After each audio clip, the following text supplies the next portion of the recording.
I'm Mat Mozzoni with Triumph Audio. Everything you just heard in that intro music was made using Ghost Cello 2, a new sample library for Kontakt. Today I'm going to walk you through a demo track I made using only Ghost Cello 2, specifically the drum sounds, because I think it's so cool that this Kontakt instrument is so versatile. So let's take a listen to the drums on the track.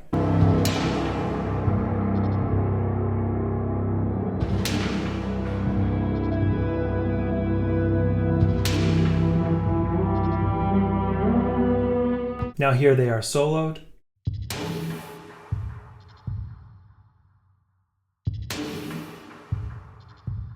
All the drum sounds you were just hearing were made only using patches from Ghost Cello 2.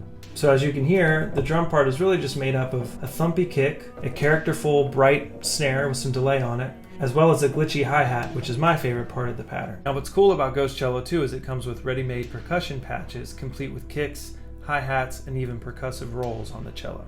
Now let's get into the specifics of each part of this drum pattern. Let's start with the kick.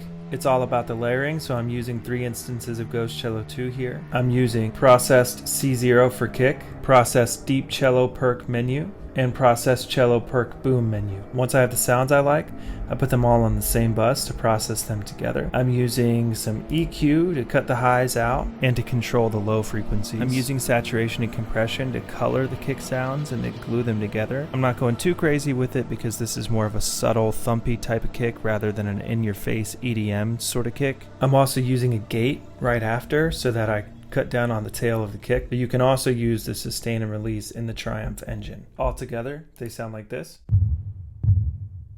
Now to get this snare sound, I'm layering like half a dozen patches here. But the principle here is just to find a sound you like for the main character of the snare, some sounds to layer on top for high-end energy like noise samples I'll show you here in a second, and maybe some samples that are a bit more full and resonant to layer on the bottom of the snare just to give it some more body. This patch in particular I thought was really nice. This is sort of the main sound of the snare I have in this track. This is in the percussion folder. It's called Broken Drums. On its own it sounds like this. This sort of string snap sound in this perc menu adds a nice transient to the snare. But I'm also using this bridge scrape patch and I'm putting it through the Triumph Audio insert effects here to get a white noise, which adds a lot of nice high-end energy to the main sound of the snare. And here's how the noise layer of the snare sounds. Again, I'm putting these all on their own bus to process them together. I'm low cutting the snare at around 150 Hz, as well as some other EQ. I'm using tape saturation. I'm also using Fresh Air by Slate Digital to add more high end. And since this isn't a busy track, I have space to use some pretty intense delay on the snare. Now when mixing a track like this, you want your snare pretty hot because it adds a lot of energy to your track. Altogether, it sounds like this.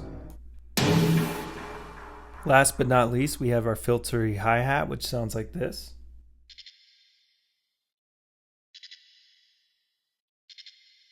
I'm using the processed C4 closed hi-hat patch. The main character of the sound is the filter, which I'm automating, so that as you get the hi-hat pattern, you get that filtery kind of sound.